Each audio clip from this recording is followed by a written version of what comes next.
आज Samajwadi party doctor Lohia के विचारों से कितनी दूर भाग चुकी है। आज राम को, कृष्ण को, शिव की परंपरा को, भारत की विरासत को कोसना ये समाजवादी पार्टी का मानो जीवन का उद्देश्य हो गया। और दुर्भाग्य है कि इन्होंने आदर्श किसको माना है, यानी औरंगजेब को। औरंगजेब को अब ये लोग अपना आदर्श मान रहे हैं। औरंगजेब का पिता शाहजहां अपनी जीवनी में लिखता है, अपनी आत्मकथा में लिखता है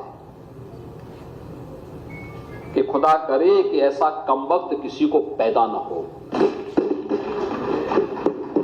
उसने आगरा के किले में अपने बाप को कैद करके रखा, एक एक बूंद पानी के लिए तरसाया। और अगर इनको औरंगजेब पर गौरव की अनुभूति होती है तो ये लोग कम से कम पटना की खुदा वक्त लाइब्रेरी में जाकर के एक बार शाहजहां की ही जीवनी को पढ़ लें, देख लें, उसकी पीड़ा को देखें। हां, जिनका आचरण औरंगजेब जैसा है वे लोग तो औरंगजेब पर गौरव की अनुभूति करें, लेकिन भारत को कम से कम इस पर न करें। और समाजवादी पार्टी को इसका जवाब देना चाहिए। भारत की आस्था पर प्रहार करने वाला दुर्दांत, धर्मांत, क्रूर शासक, उसको समाजवादी पार्टी आदर्श मानती है। जो भारत को रौंदने के लिए आया था, जजिया कर लगा रहा था, भारत का इस्लामीकरण कर रहा था। कोई सभ्य मुसलमान भी अपने पुत्र का नाम औरंगजेब नहीं रखता, क्योंकि इसे मालूम है यथा नाम तथा काम। अगर ऐसा नाम रखेंगे तो फिर एक एक बूंद पानी के लिए तरसना पड़ेगा। और शाहजहां ने भी अपनी जीवनी में लिखा है, उन्होंने कहा है कि औरंगजेब को कोसते हुए उसने लिखा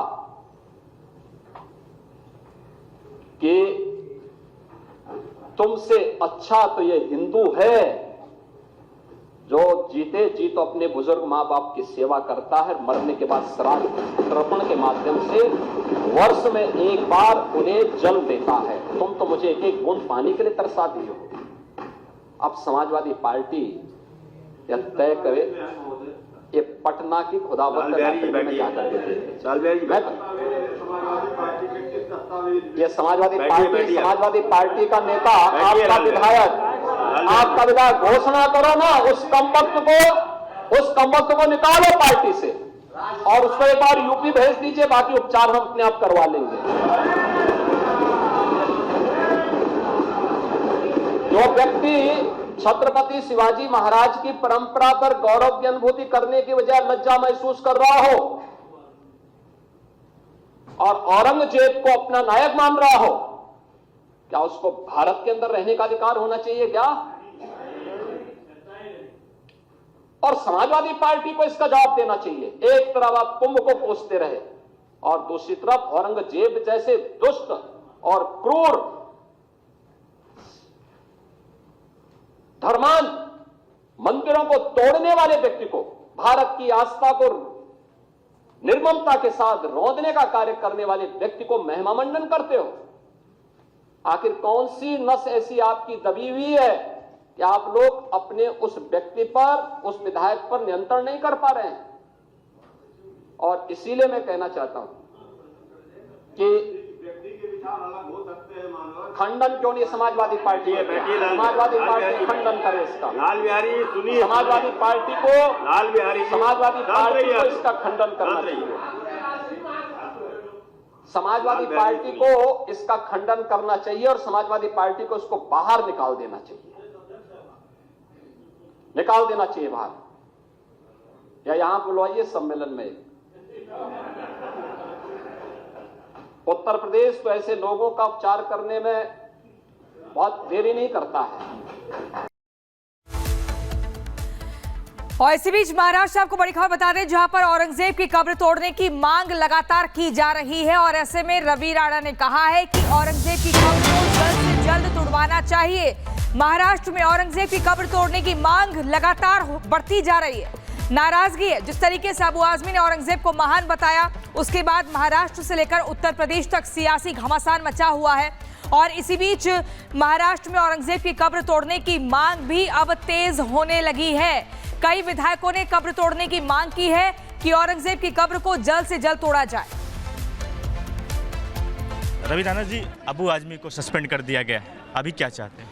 नहीं, बिल्कुल बहुत अच्छा योग्य निर्णय लिया है देवेंद्र फडणवीस सरकार ने। जो क्रूर औरंगजेब जिन्होंने हमारे संभाजी महाराज की हत्या की, छत्रपति शिवाजी महाराज संभाजी महाराज के विचारों का ही राज्य है और उसी राज्य में विधानसभा के अंदर बाहर अगर अबू आजमी ऐसा वक्तव्य करते हैं तो मुझे लगता है उनकी सदस्यता भी रद्द होना चाहिए और आने वाले समय में औरंगाबाद का नाम बदल के संभाजी नगर, ये देवेंद्र फडणवीस सरकार ने किया था।